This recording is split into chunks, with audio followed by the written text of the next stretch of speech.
Bonjour les Sagittaires, je vous souhaite la bienvenue pour cette lecture des énergies du second semestre 2021. On va aller regarder tout de suite un petit peu ce qui va se passer. Je vais d'abord tirer 4 cartes pour les énergies générales.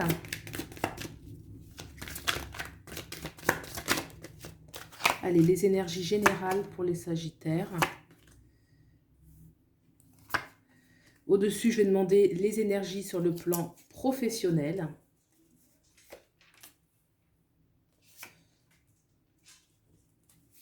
Énergie professionnelle, second semestre 2021. Et en dessous, les énergies sur le plan sentimental. Sentimental, les Sagittaires. Sentimental. Voilà.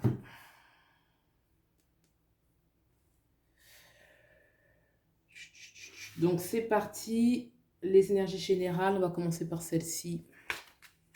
On a le pendu. On a le cavalier des bâtons. On a le 8 de bâton. Et on a le mat. Donc deux arcades majeures super importantes. Alors, ce second semestre 2021, les Sagittaires, il y a deux énergies qui sont très antagonistes. On a ce pendu qui est toujours l'immobilisme, le temps de devoir reconsidérer les choses, son point de vue, la situation, comment est-ce qu'on est, comment on se sent intérieurement, comment ça se passe avec les autres, dans son environnement, vraiment une nécessité. La vie nous impose un frein. Et pour autant, on va vers le mat. Le mat, c'est un désir profond de renouveau, de nouveauté, de libération, d'aventure. Le mat nous parle de liberté, d'aventure, de renouveau, de prise de risque.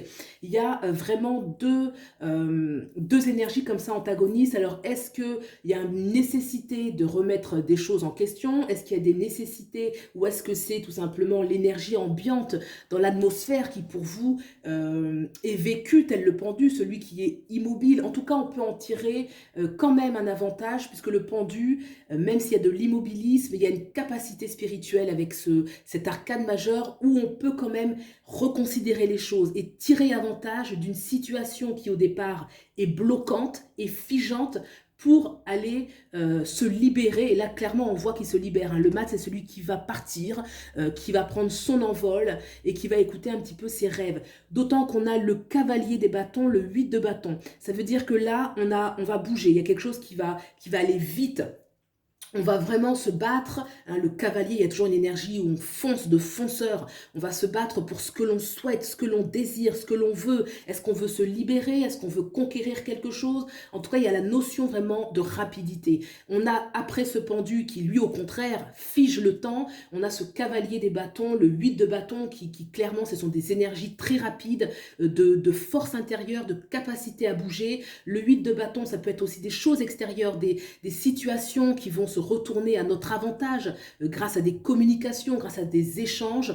Il y aura des énergies en tout cas où malgré ce temps d'immobilisme, que ce soit dû par vos propres remises en question ou parce que vous vivez extérieurement par votre environnement, seront de toute façon dépasser pour aller vers une libération. Le mat, c'est une arcane majeure très importante qui parle de on sort du connu, on quitte une situation connue pour aller à l'aventure. Peut-être parce que le mat, c'est toujours lorsqu'on a fini avec quelque chose et qu'on va recommencer à zéro et on repart à zéro, tout n'est pas pensé, hein, tout n'est pas planifié. Le mat, il y a toujours une énergie quand même de on part un peu à l'aventure. Voilà. Et on verra bien ensuite, il a son baluchon qui contient beaucoup d'instruments. On verra bien comment on fera par la suite, mais on y va.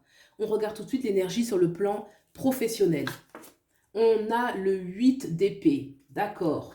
On a l'as des épées, intéressant. On a le 9 de coupe. Et on a la lune. On a la lune. Alors déjà, on voit sur le plan professionnel qu'avec ce 8 d'épée, clairement, on se sent, on a quand même deux cartes ici qui nous parlent d'immobilisme, qui nous parlent, on est figé, on se sent contraint, on se sent restreint. Il peut y avoir aussi des angoisses un petit peu. Peut-être que, comme je le disais au début, ça peut être bien évidemment extérieur, ça peut être aussi intérieur. Quoi qu'il arrive, on se sent figé, on se sent bloqué. La situation ne nous convient pas. Et on a cet as d'épée. L'as d'épée, c'est celui qui va avoir des nouvelles idées, qui va envisager les choses de façon nouvelle nouvelle. Et cet as des épées est soutenu par ce cavalier des bâtons qui est celui qui a le désir, qui a le feu intérieur, l'envie de faire. Donc, ces idées nouvelles, elles vont être soutenues par un vrai désir de nouveauté. Et c'est quelque chose qui va être porteur, puisqu'on voit derrière ce 9 de coupe. Il y a des aspirations à quelque chose de bon, quelque chose qui vous fait du bien, où vous vous sentez bien, vous avez envie d'une satisfaction professionnelle, vous avez envie de quelque chose de nouveau, d'une situation professionnelle nouvelle, que ce soit au sein d'un nouveau poste, d'un nouveau travail, ou alors au sein de votre propre poste. En tout cas, il doit y avoir de l'amélioration parce que vous vous sentez trop figé, trop bloqué dans ce que vous vivez actuellement. Les choses vont aller vite, hein, je le disais, on peut recevoir des nouvelles, il peut y avoir des messages, des communications, donc ils vont aller dans le sens de ce 9 de coupe qui est satisfait de sa situation, d'accord? On va ensuite vers la lune. Alors la lune, c'est une arcane majeure qui est qui peut nous dire plusieurs choses. Elle peut nous parler de clientèle, peut-être qu'il peut y avoir une augmentation de clientèle. En dessous du mat, je dirais qu'il y a peut-être une notion de choix à faire. La lune peut nous parler aussi des choix, des dualités, que peut-être qu'on a d'autres désirs qui sont inconscients.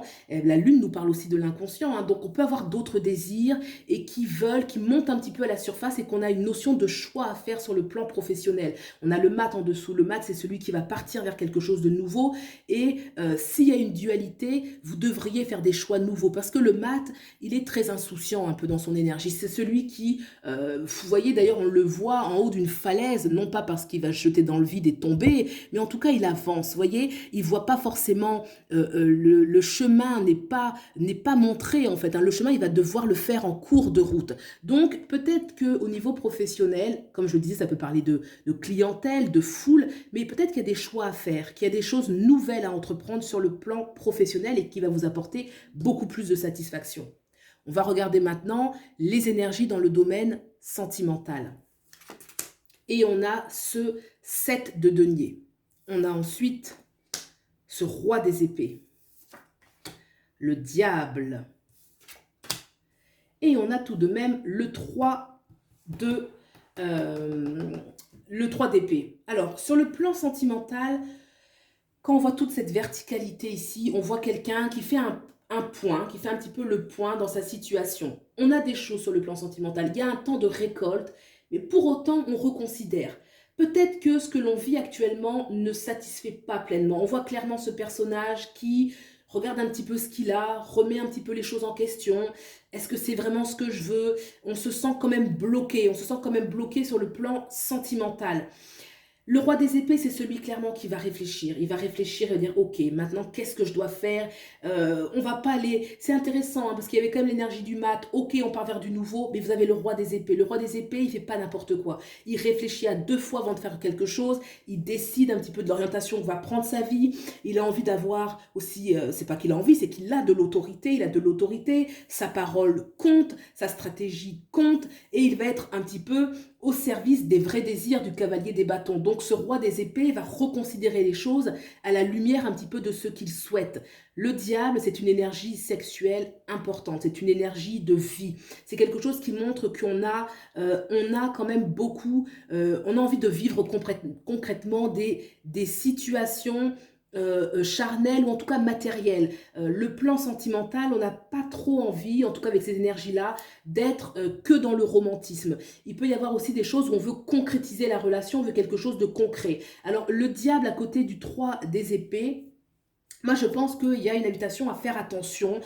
Si vous avez envie de nouveautés ou de choses de cet ordre-là sur le plan sentimental, faites attention parce que ça peut parler aussi de désillusion. Le 3 des épées, c'est aussi une énergie qui nous parle de désillusion, dans le pire des cas, de blessures sentimentales. Hein. Alors, ça peut ne pas aller jusque-là, mais en tout cas, la situation ne correspond pas à ce que l'on souhaitait. Donc, un réajustement à faire peut-être sur le plan sentimental, de faire attention, de ne pas s'embarquer dans des histoires, ou en tout cas de ne pas, s'il y a de l'aventure, hein, concrètement, s'il y a de l'aventure, ne pas se faire trop d'illusions, ne pas tout de suite se dire que c'est la grande histoire d'amour si ce n'est pas le cas. Je vais tirer quand même une carte supplémentaire pour ce tirage sentimental ici, une indication supplémentaire s'il vous plaît.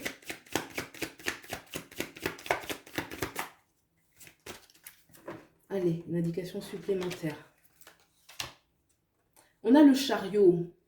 Peut-être que effectivement, on a envie de passer à autre chose. C'est-à-dire que peut-être sur le plan sentimental, si la situation ne convient pas, si on ne se sent pas pleinement épanoui sur le plan sentimental, le chariot parle d'une énergie de passer à autre chose, de faire tourner la roue.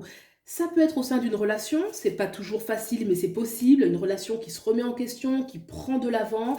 Ça peut être aussi soit qu'on part un petit peu, on a quand même dans toute la verticalité la notion d'aventure, de renouveau. Le chariot, c'est toujours voilà, une dynamique, aller vers ce qui nous fait du bien, ce vers quoi aller, ne pas rester sur des déceptions. S'il y a eu le diable ou si on a été peut-être sous l'emprise de quelqu'un, hein, parce que le diable peut nous parler aussi de ça, où on peut avoir eu un chagrin sentimental. Avec le chariot, c'est on est capable de tourner la page, et avec le chariot, il y a toujours derrière, c'est une carte chanceuse, le chariot, c'est quelque chose de chanceux. Ça veut dire que peu importe ce que vous vivez, vous allez vers quelque chose de très positif avec la carte majeure du chariot. Voilà les Sagittaires, j'espère que ce tirage vous a parlé. Bien évidemment, vous pouvez liker, vous abonner, ça me fera très plaisir. Et puis, je vous souhaite le meilleur et je vous dis à bientôt. Au revoir.